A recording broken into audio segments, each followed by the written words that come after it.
All right, welcome back to the Fitz and Franson Show. Today, we're going to talk about something that is a recurring theme in conversations that I have with powerful customers. And the title is Concrete Jungle, How to Dominate a Crowded Coating Market. We have a lot of customers that have been with us for a couple of years, and the concrete coating gold rush is starting to get crowded. We call them chuck in a truck or man in a van. And so we have a lot of dealers that are saying, I don't know how to compete in my market anymore. Every time I show up at a house, there's already been 5 or 6 bids before me. They're all cheaper than me. I don't know how to market this. And they kind of feel a little bit discouraged and maybe overwhelmed. And so we've got locations across the country where there's 10 or 15 or 20 concrete coating companies in a given service area. And so that can be discouraging. But that being said, there's a way around this, and there's a way through it, and there's a way to keep your enthusiasm going while you dominate your market. So Matt has some opinions on this, and so I'm going to let Fitz kind of talk about his take on sales and how to dominate in these crowded markets. So Fitz, what do you think? Yeah. Let's start with the mindset of this first, okay? A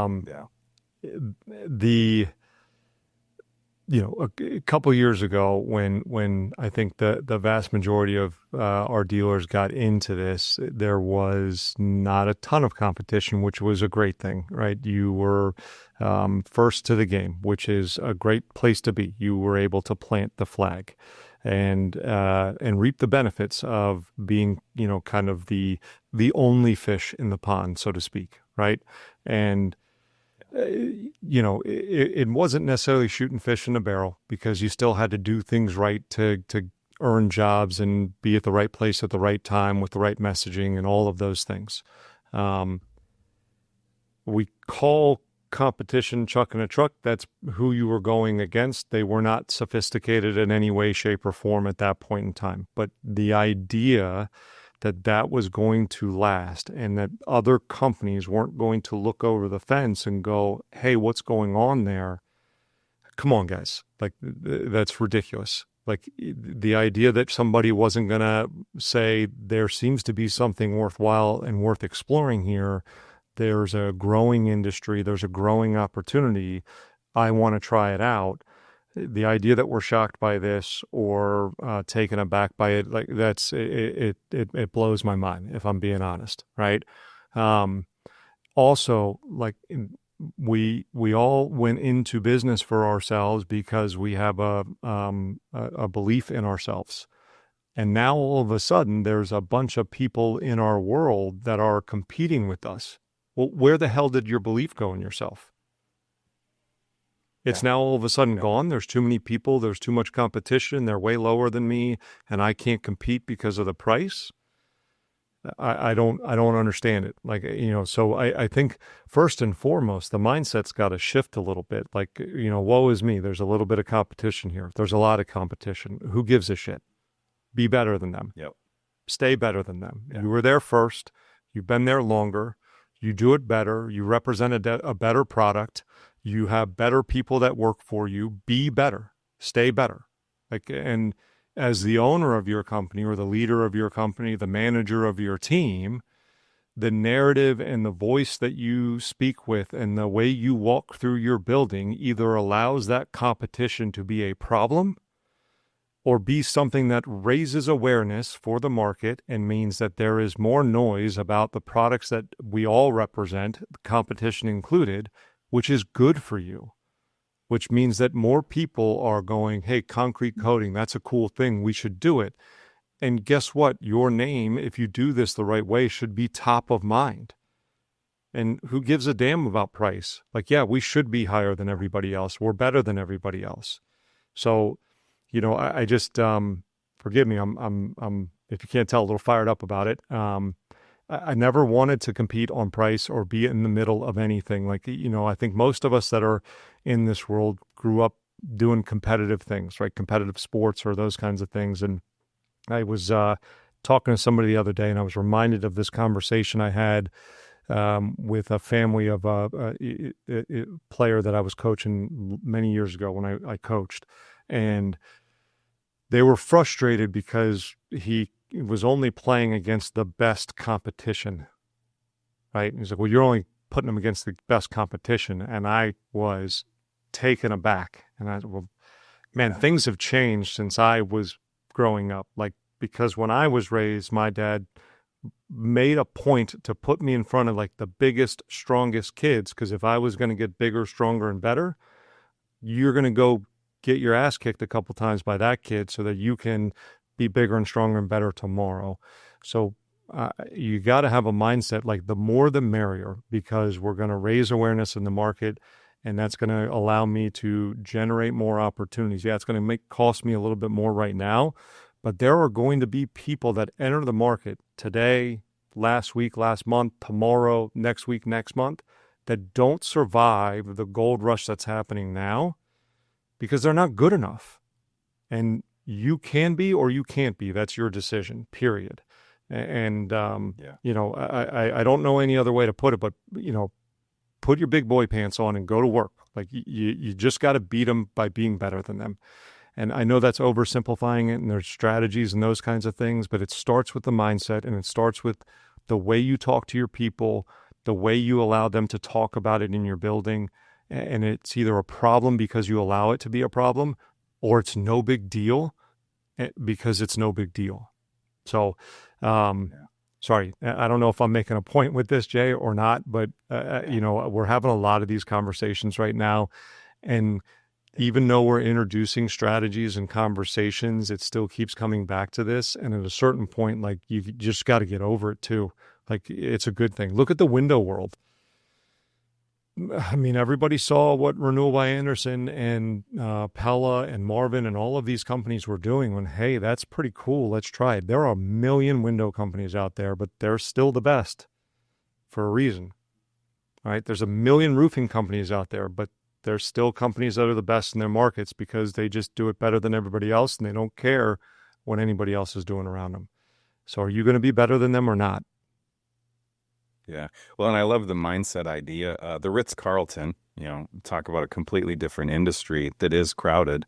You go into any city and there's hotels everywhere. The Ritz-Carlton has a standard that if you're in the top 93 or 94 percentile in your market for quality, you're in the red zone. You're like on the verge of being cut as a Ritz-Carlton hotel. If you're in the 94, 95-ish percentile, it's yellow. Mm-hmm. Their goal and their standard is to be in the 98th percentile for the best hotel in the area. And they hold that standard, and it's the way they market themselves. It's the way they create their company culture. And I think that's a big deal. And that's an interesting conversation to talk about. Do we sell on value or do we sell on price? How do we do that? Yeah, I mean, you know, this is definitely part of the conversation for sure with this. And, you know, I've worked for companies that have average product, average price. And I've worked for companies that have far higher product value, higher price, right? And, you know, look, we're talking specifically about Pentec right now, which in that market, in that world, it is by all accounts, based off of what at least we're telling people, it is the best manufactured product that's available. It is apparently the best installed process that's available, and it's apparently the best warranty that's available. That's what we're telling everybody. The problem that I have with that right now is that the competition conversation keeps revolving around the price. Well, they're $1,500 less than me. How can I compete with it? So herein lies the problem. Then you don't believe anything you're telling people. Because if your conversation is getting stalled at why you're $1,500 more than everybody else, or $700 more than anybody else, like, then you don't believe the things that you're telling people. You don't believe that it's actually better, that you're actually providing a better service from your company a better customer experience, a better product, a better warranty, something that's going to last longer, all of the things that we promised. Look, everybody is going to go in and tell the same story, right? We got a great company, we got a great product, we got a great warranty, we got great, right? I have yet to see a sales training period that like, hey, our installers, they're okay. And our warranty is like not great, but the price you're going to love, right? Every training period is going to teach reps to go in and say like, great. But then all of a sudden, like as a sales rep, we want to go in there and go, but our price is right in the middle. Well, you're a liar. You lied about something. You had to have lied about something. Like that's not where I'm going. Like if I'm going to sit here and promise you that everything is going to be the best, that it's going to last the longest, my guys are going to do it better than anybody else, that the warranty is going to be there to back it up in case anything goes wrong for eternity, right, for life, then yeah, you're damn right it's more than everybody else, period. And, I was doing a training this morning with somebody where, hey, I presented price, present price to Mr. and Mrs. Jones, so it's going to be this. And, well, that's a lot. I got a price for this from so-and-so. It's about 800, less than you. Oh, they must have raised their prices recently. I'm surprised they're that close to us. I mean, that's literally how I feel about it. That's the actual reaction you should have. They shouldn't be within sniffing distance of my price because their product sucks compared to mine. And their install process is terrible compared to mine. Good people. There's nothing wrong with those people, right? There's a lot of great people over there. And that sales rep is doing everything he was taught to do to tell you all about that. And when he's telling you about his installers being great, they are. They're good people, right? But there's something different about what they do. If it was the same, it would be within dollars of each other. It's not the same. That's why it costs something different. And if we're going to all of a sudden try to get, down and dirty on price with them, then what you're admitting is that what you were trying to charge it's not worth what you were trying to charge. And you lied to them for the last hour and a half that you were there. Yeah. And you've just diminished everything that you're doing and everything you're going to do. And you're going to compromise on every step of the process after that. And they're not going to feel great about it, even if they decide to go with you. All they're going to talk about is how they beat up the sales guy to get a deal. They're not going to, sing your praises about anything else. So, it's just one of these things where you got to make a commitment to who you are and what you're about and what you're going to deliver, right? And don't apologize for your price. Like it is, I've said this before on our show, Jay, and in our conversations, like it is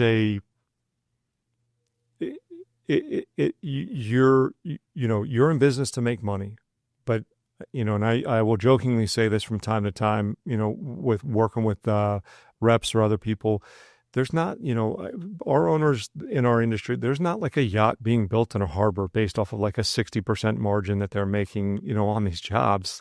Like, yeah, they're making enough money to, take care of their families and keep the lights on and take care of the families in their building, just like the other companies are too. But you're also getting everything else that we promise you, right? And that's a great value. And again, if you have any lack of belief in that, it is coming through. And that's why they're asking you to match your quote unquote competitor. And pardon me, like they're not a competitor with me. They work in the same relative world as me, but like I don't even like they're not competitive with me. So yeah, it's a weird thing for. I know I'm standing on a hill here, and I'm not necessarily in a house, yelling at a customer like this, and I can appreciate that. But sometimes I think you got to kind of look in the mirror and yell at yourself a little bit like this, and get your mindset straight. But I think it starts with an owner, it starts with a manager, and allowing these conversations to kind of get out of control. And you allow it to get out of control in your head as a sales rep too. Like you start to doubt and believe these things to be true. Like they're all the same. They should cost about the same. They're not. Get over it. Yeah. It's not the same. I'm You can't tell I'm tired of it. Yeah, right. Yeah, it's a conversation that is recurring in the industry for sure. And on the marketing side, because we do the appointment scheduling for a lot of these guys, and I have quite a few of my employees that have high empathy, and so they have a customer come through and say, well, how much does it cost? Mm-hmm. And we're like, hey, you know what? Great question. I recommend a design consultant come out and take a look at your project with you. It's fairly custom. And if the customer presses the issue on, I don't want to make any decisions until you can give me a ballpark, I've trained my team to go, you're probably not our customer. We're not looking for people like you that want cheap.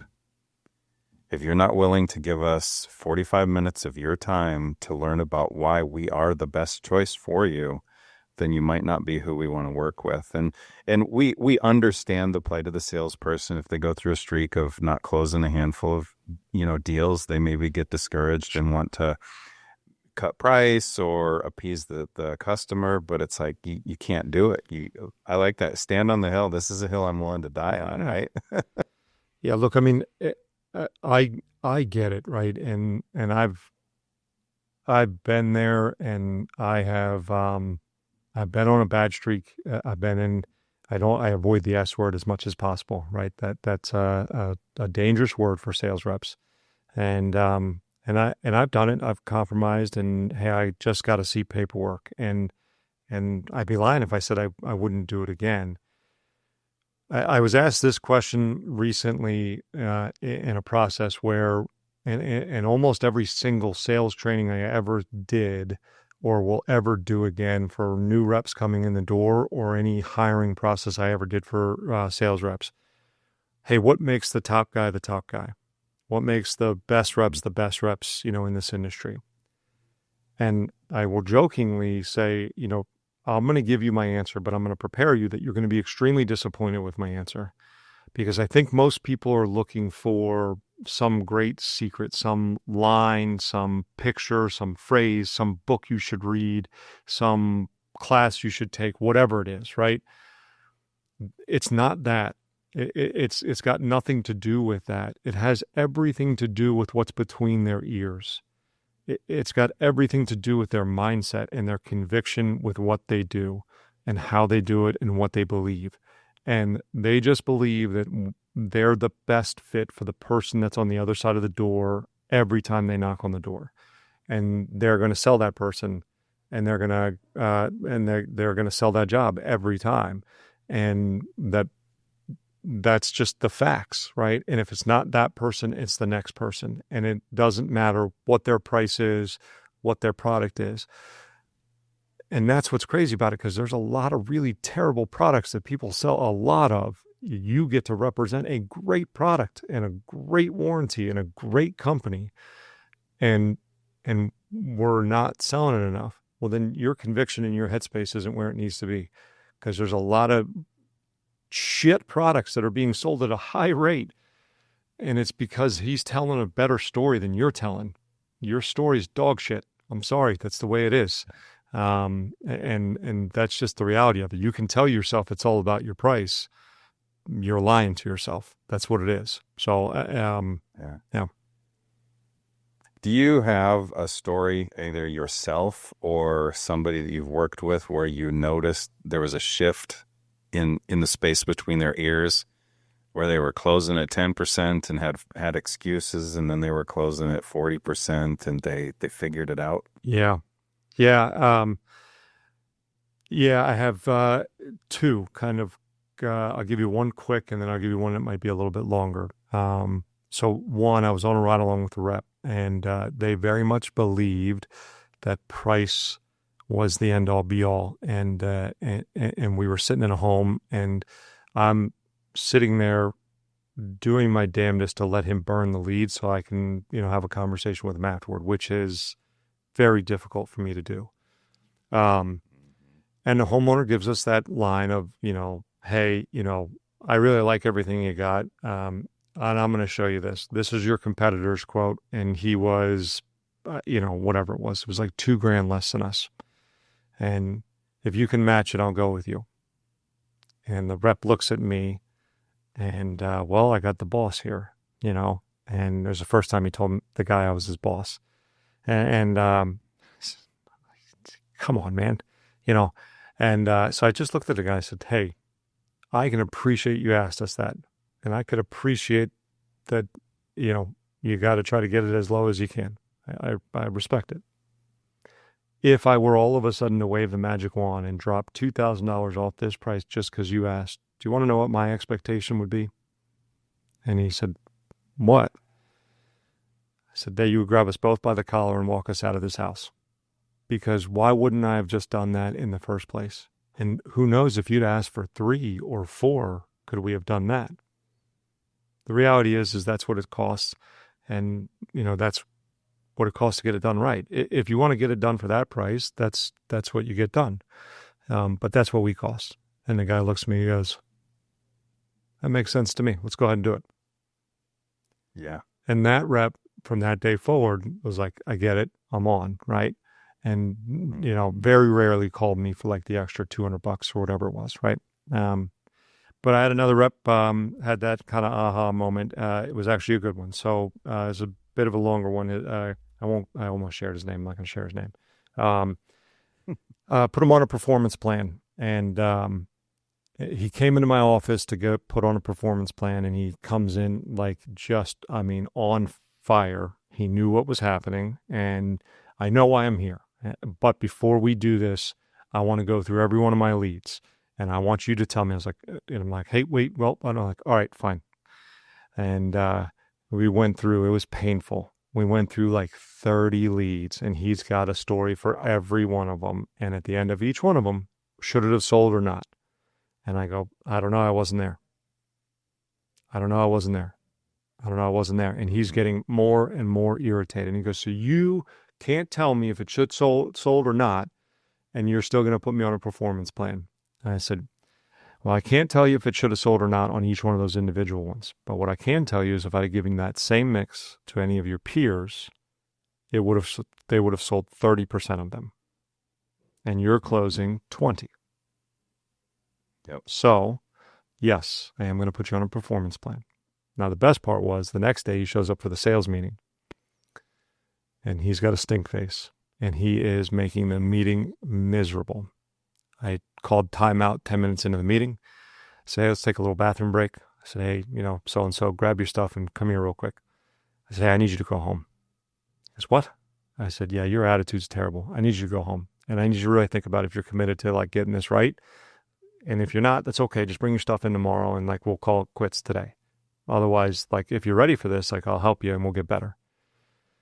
He said, no, I'm ready for it. Like I'm here. Like, no. Like your face is terrible. Your attitude is terrible. And like, I just can't have that around the team. Go home and don't come back unless you're ready to go. Comes back the next day. He's like, all right, I'm in. And I looked at him and was like, your wife got in your ass a little bit last night? And he goes, yeah, she did. He goes, all right. I was like, I'll help keep your wife off your ass if you help me get you better. And he goes, fair enough. Right. And, we went to work, right? And he needed to change a lot of stuff. And some of it was price. Some of it was asking for business and believing a couple different things. And funny enough, we went through a furlough in D.C., a really bad furlough with the government workers. And we had a really terrible month as a team. He was the only one of my guys who was closing in the high 30s. And I got to use him as an example of just mindset, belief that like, doesn't matter. I'm still going to get mine. And it was a cool story. He's actually now a sales manager. And I got a text message from him. I was on stage giving a talk at a conference, and I get my phone buzzes like 15 times in my pocket. I'm like, what's going on? I look down, and he was like, I still use all this stuff. And I was like, what the hell? I'm like looking out, and he's like waving at me in this crowd. I hadn't seen him like two. Yeah, I was like, that's cool. So yeah, it was cool. But yeah, so those kind of things are fun. But sometimes you need to be shaken like that, kind of thing. And sometimes you can do it for yourself, but sometimes you need somebody to do it for you. Yeah. Yeah, and on my side of this too, it's definitely that value versus price thing. I talk to my team a lot about you guys get to be a part of an organization that's the best of the best. And so we don't make apologies and we don't make excuses. We are excited to have a conversation with every single person that comes through and say, hey, we're glad you're here. Yeah. We have an opportunity to give you the best option out there. Mm-hmm. And it definitely is that value versus price thing, and you got to overcome it. Yeah. Well, let me ask you this question, because you got my blood pressure's coming down now, and so mindset's part of it, right? But there is something to, okay, where there were 2 or 3, there's now 25. Okay, and there's positive to that, because now there's 25 people putting ads on Facebook, putting ads on Google. So that means there's more noise about whatever it is you do in front of people more regularly, which is good because it's top of mind. Yeah. In marketing, what are some things that you're doing, Jay, or people should be doing to make sure that, like, when we're thinking about concrete coatings in this world, in this example, or just anything in general, to make sure when they think about this, they think about you? Yeah. COVID was, like you mentioned, it's not shooting fish in the barrel. COVID was shooting fish in the barrel. Everybody had a $5,000 check for the government and they were stuck at home. Mm-hmm. And it was the easiest time to sell. All you had to say is, hey, are you interested? And they're like, yeah, come on out. Mm-hmm. Wear a mask, right? If we can remember the wear a mask thing. Mm-hmm. And so marketing was just straight lead gen. It was super straightforward. It was put out a lead form. People raise their hand. We send someone out. And as COVID tapered off, the economy changed, markets got crowded. You have to be everywhere all the time. It's market share. You have to make sure what you talked about. We love that people are talking about concrete coatings. We have to make sure that our name, our brand, our color, our story, it comes to mind more readily than any of our competitors. And so on social media, we shifted a lot of our clients over to a portion of their budget is just brand awareness. Mm-hmm. We're just going to send out pictures of the logo, brand colors, pictures of people. And it's a lower cost marketing, and it gets out to more people. And I went to a local BNI here in our town in Rochester, and they said, oh, what do you do? And I said, oh, I market for concrete coating companies. And they go, oh, like Polytech of Rochester. And I said, yeah. I said, actually, there's about 10 of them in the area. And they go, I didn't even know there was more than Polytech of Rochester. That's awesome. And that's because we've made it a very serious point to be everywhere all the time. Mm-hmm. And so that's the big strategy shift in the last couple of years is markets have gotten busier. Sure. The other thing that you and I have talked about is speed to lead, right? The amount of people that have said, you're the first one to call me back, or I just filled out the form and you're already calling me. And that company story actually starts with that first contact. Mm-hmm. And so when we're out there hustling to get your business and they go, shoot, I filled out 5 different forms and you guys called me immediately. Statistically, the majority of customers do go with the first person to show up to the house. First person to answer the phone, first person to show up to the house. And so speed to lead is even more important now. During COVID, because of like the supply chain issues, we also help with luxury retractable awnings. Salespeople, oh gosh, they just struggled because, thanks, Mr. and Mrs. Jones, for purchasing an awning. And they're like, when it'll be installed? And we're like, sometime between now and 2 years from now. We don't know when the manufacturer will build your awning. Right. And that was a tough thing for the sales guys, the production. But now it's a different game changer. It's, hey, we got the product in stock. We're here now. We can have the truck out next week. Mm-hmm. Let's make this happen. Yeah, I think it's a real important thing to not miss. And I know, in a lot of our worlds, again, like you said, they were 2-3 years ago, or however long ago now COVID was. I think I'm hitting that mark, probably in that range, right? People were sitting at home and like, yeah, I'll take the call whenever it comes in. But even at that point, there still were, our industries, there were industries that the speed to lead was pivotal. Like you had to still have it. This is an industry that has caught up to that, or a market that has caught up to that. because everybody has looked over the fence and seen how attractive it is. So this is not a new thing to home remodeling. This is a new thing to this world. And if you're not aware of those statistics, Jay and I would be happy to share them with you and talk to you about them. But I believe one thing to be common amongst all homeowners that enter the home remodeling market, whether it's for bathrooms, kitchens, concrete coatings, gutters, whatever it is, doesn't matter. They're all procrastinators. Every single one of them. The day they filled out the form is not the first day they were thinking about whatever it is that they're asking for information on. It just isn't. And I know even in a want product, like they were scrolling through, they clicked on the thing and they filled it out. Bill down the street got it done 2 years ago. They've been thinking about it since he got it done. It'd be cool to have that done. They've been thinking about it for 2 years. So you have to think about the psychology of that. For 2 years, they've been thinking about doing it, and now they're as motivated as they've ever been. It's peak motivation level. If you don't strike now, the iron is cooling off. And if you don't get a sales rep in front of them within 24 hours from that period of time, the iron is ice cold. And if you don't do it, there are now 25 other people in your market who are doing it. And you'll never see that customer who you paid to be in front of already. You are losing money and strengthening a competitor. So you have to get there quickly. You have to be ready for it. So if you don't have somebody that's specifically manning your phone, calling out on leads, doing those things, like you need to invest in somebody to help you with that. You need to invest in a company that helps you with that, or you need to put somebody in position and train them and teach them how to do those things. It is critical, and it's something that those homeowners need help with. They're finally raising their hand to get this thing that's off their, theoretical list that's been there for a while. So it's a really, really important thing. You and I have talked a little bit about,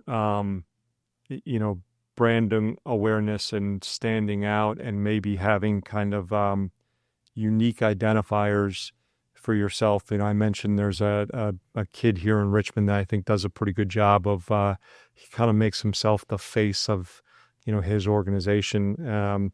I can't imagine his budget's very much, for his marketing, because he does a lot of it himself, where he's filming himself. Is there things to that where you kind of have the same person in your ads that helps be recognizable, or what strategies do you see working like that now? Yeah, it's been challenging. A lot of the concrete coatings companies are camera shy. So getting somebody that's excited to be in front of the camera is a challenge. But any dealer that we can, if they have somebody that's interested, those are just brilliant for brand awareness. We have a dealer out west. His wife has taken to the short form reels, like TikTok, stuff like that. And she's putting out short videos that are getting like millions of views. And so they're organically spreading outside of their service area. And so that is one of the major differentiators is the owner or somebody in the business willing to show up and be the face of it. In social media, it is still social. Facebook prefers an organic looking photo. They don't want it to be all doctored up. A lot of my customers are like, oh, this other agency does these really pretty Canva style ads. And I'm like, well, are they getting you what you want? Mm-hmm. Well, no, but the ads look pretty. And I go, that doesn't matter on social media. You want it to look like the guy pulled his phone out and took a picture and was like, oh, hey, by the way, here's a picture of the floor. Right. And so we do natural looking images, and images with people in them helps. Here locally, one of our longest standing install crews is Dan and Andy. And so we say, Dan and Andy just did another beautiful floor. We have people that come through and go, I want Dan and Andy to install my floor. Yeah. And so there is this huge differentiator in certified installers. I see them on Facebook. I'm familiar with their faces. And I then have an attachment to that brand. It matters. Yeah. Yeah. It's, it's interesting because I was, I was on a call the other day, and they utilize one of the tools that, you can do the, virtual ride-alongs with reps kind of thing. And we were listening to one of those calls, and the person made the comment that the reason they called was they were the local company, right? And they're a pretty big company. And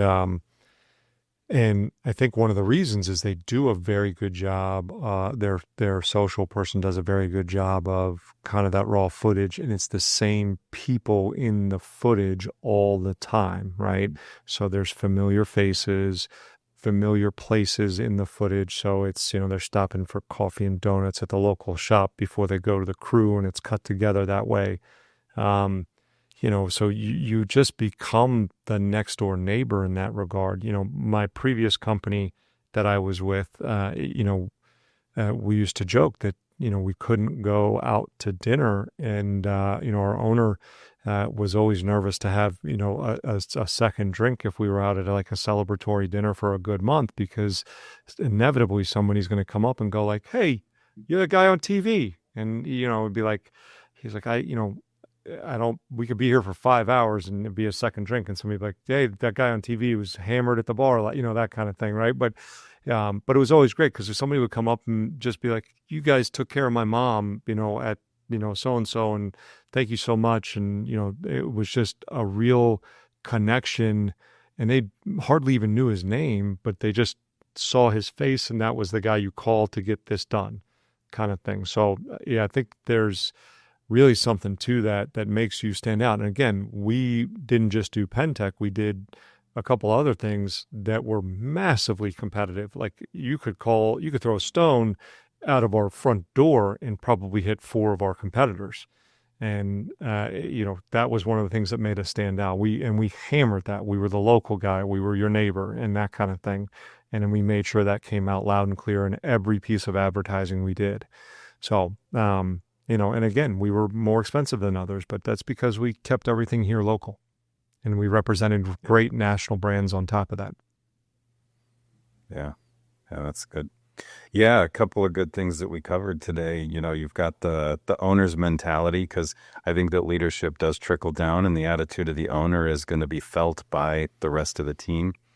And when the owner is excited to be a part of the best, then that's going to carry over to the way the sales team runs, and it's going to carry over to the way marketing team interacts with the customers too. And our customers aren't wrong. It is competitive, but we have a solution, and we can see a way through it. And there's a lot of strategies that are kind of underneath the attitude that can be implemented pretty painlessly to continue to drive business and position these companies as the best in their market.